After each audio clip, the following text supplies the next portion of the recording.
Hello and welcome into our studio. I'm Janet Leah, and today's painting is going to be green, the soothing nature color that brings us a feeling of calm and peacefulness. But inside, we know that the complement of green is red, quite a different feeling. And so hopefully, as we're painting this, we are going to feel very calm, and yet afterwards, perhaps we'll experience a quickening and a brightening for our day. As you know, green is made up of two colors, yellow and blue. So we'll be mixing these today instead of just using green straight from the jar. And if you'd like to know more about how to prepare Stockmar paints and the paper, please visit some of my other videos on this channel. Now let's get started. To start with, I have 2 buckets of water here, one so I can wash off the yellow brush exclusively, and the other for the blue, and that way I won't be polluting my yellow jar.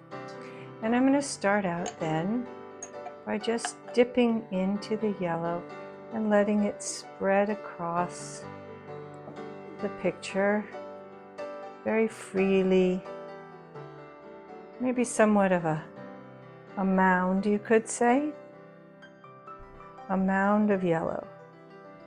And above it, I'm going to have some other yellow, just spreading across the page. And then I'll take the brush and just lightly allow the yellow to meet and cover the entire page. Next, I'll go to the blue, which creates a really luscious green. And I'll dip right in there and just allow myself to experience the beautiful green that I can create, sweeping large gestures across the page. Let the green move and become lighter, and then also you can have the green be deeper and richer if you use more blue.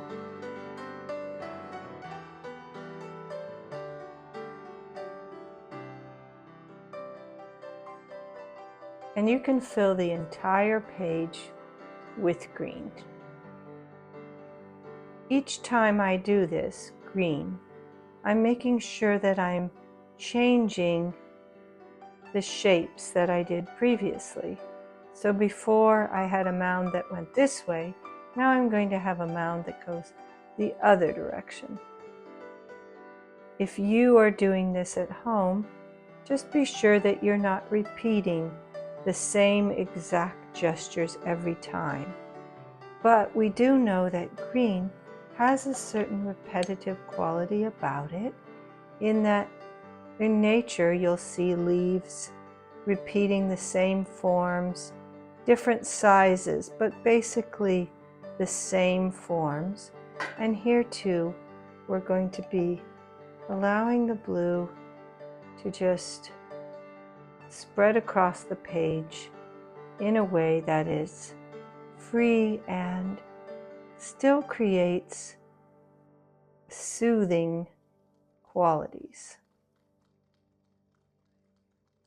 Now, if I want to go back to yellow and get a brighter green, I'll wash the brush thoroughly, tilt the yellow jar so that I can get down into the bottom, and I'll load up on that yellow and look at the freshness of that green. This is more of a spring green. And let this move across the page with its quick movements, but very peaceful, calming gestures of green.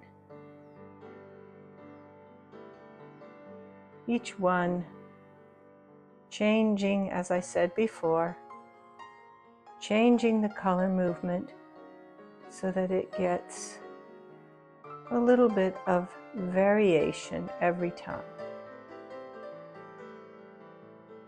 And you can see that by stroking in a rhythmical manner, it's almost as if we are creating road, plant life that was in a field.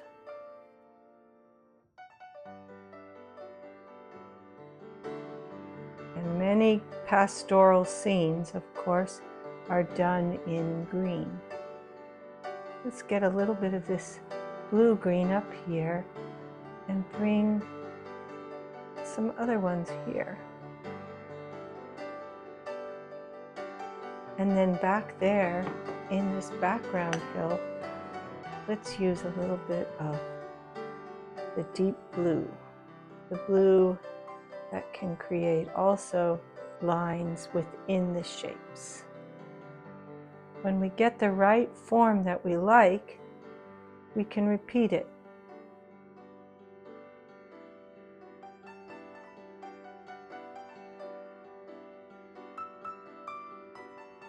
And this way we can see the form of the land that we're creating.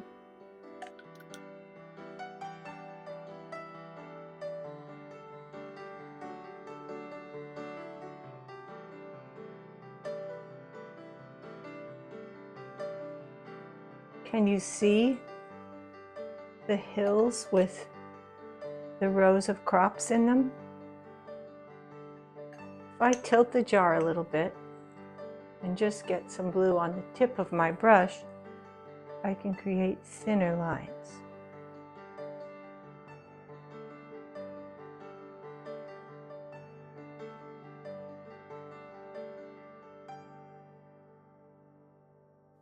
And you see how the white is beginning to show in between my crop lines. And I could accentuate that, a wet brush, and drying it on the rag, and then going in between these lines to create a little bit more brightness. And there you have it, a beautiful green scene that creates a sense of joy. And if you practice this yourselves, you'll feel how quick and joyous your insides get. Now, what if you want to do something like actual crops in the lines? Maybe they're lettuce, or perhaps they're lavender plants that haven't come into bloom yet. I'm just taking the pigment of the bottom of the jars and I'm adding it on to those little areas that I've created. And as I get back into the ones that are more distant and far away, I'll just get smaller and smaller with my indications. Down here in the front, they can be quite large. And maybe even I show some details of the plants.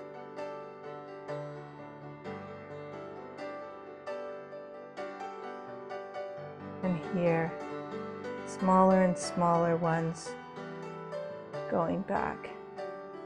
And then back here, will just be like little indications.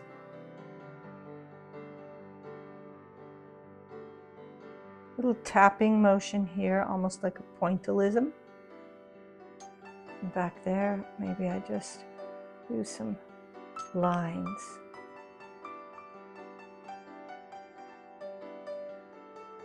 At some point, you probably really want to get some red or something to quicken the eye and feel the complement of these. Let's take a vermilion red.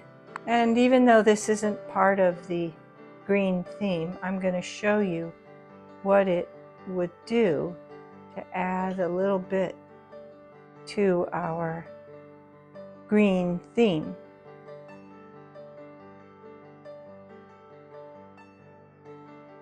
It's quite a different experience, isn't it? As I said in the beginning, green in and of itself is quite soothing, And the opposite of it is red.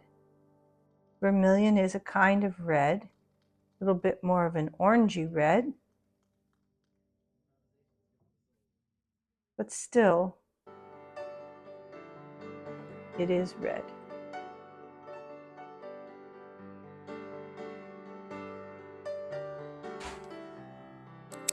There's quite a bit more that I could do on this green painting with the cute little splotches of vermilion in there, but I think you get the idea of how green soothes the soul and also makes you yearn a little bit for that red quickening that makes you feel alive.